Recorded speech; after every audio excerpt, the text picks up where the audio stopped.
Station 1, make Station 1 mutual aid request for a gunshot wound on Fort Stewart. Army Sergeant Cornelius Radford has been taken into custody after 5 soldiers were shot Wednesday. Commanding General John Lubis says the 28-year-old active duty soldier worked in automated logistics. Officials say the shooter used a personal handgun. The shooting occurred at the soldier's place of work. It did involve his co-workers. We're still not certain about the motivations, but again, he's been interviewed by Army investigators. Fort Stewart locked down for several hours after the shooting. The people in the buildings were locked in. We were locked out.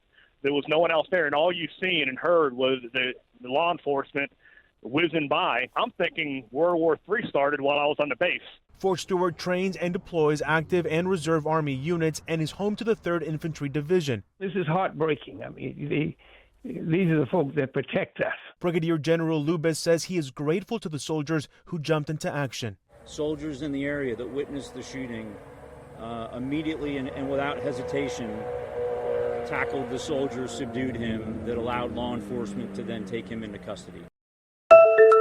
You got these big transport aircraft behind me. These are from the Jordanian Air Force, but there are other countries as well, like Germany and Belgium and the United Arab Emirates and France and Britain. They're all sort of taking part in this international humanitarian effort to drop aid in Gaza, and they're loaded up with pallets in the back cargo space. You then take off from this airport in Amman, which is in Jordan, head over towards the Gaza Strip. The back opens up, and then the aid pallets, they parachute off into the waiting crowds below. And you can see on the tail fin of this aircraft there's a very idealistic scene painted of a Jordanian transporter, actually one of the Jordanian transporters, dropping humanitarian aid into Gaza, and people are gratefully receiving it.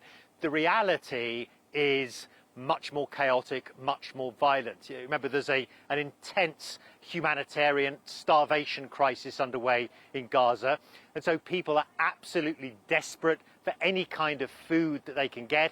And so these aid drops result in chaos on the ground, people scrambling, violence. There have been multiple stabbings of people as they try to get their hands on the aid packages. Also, people have been killed by the aid pallets actually hitting them on the head as they drop down.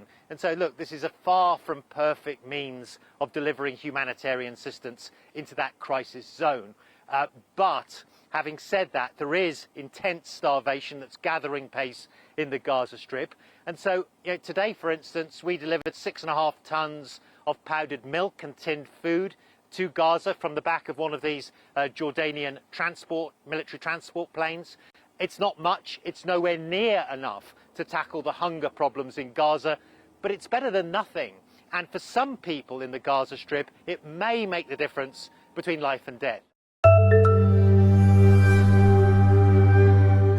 El estudio de cine Lionsgate dio a conocer este martes la fecha de estreno de su producción The Resurrection of the Christ, que servirá como secuela de la película The Passion of the Christ de 2004.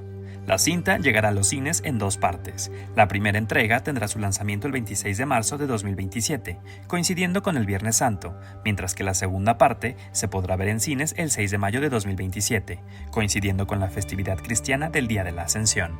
The Resurrection of the Christ será dirigida, al igual que su predecesora, por Mel Gibson. Durante una plática con el podcast de Joe Rogan, el director de cine definió a esta producción como un viaje en ácido y reveló que su escritura tomó entre 6 y 7 años en colaboración con su hermano Donald y el guionista Randall Wallace. Además, Gibson confirmó que contará de nuevo con Jim Caviezel en el papel de Cristo. Caviezel también protagonizó The Passion of the Christ, estrenada el 25 de febrero de 2004.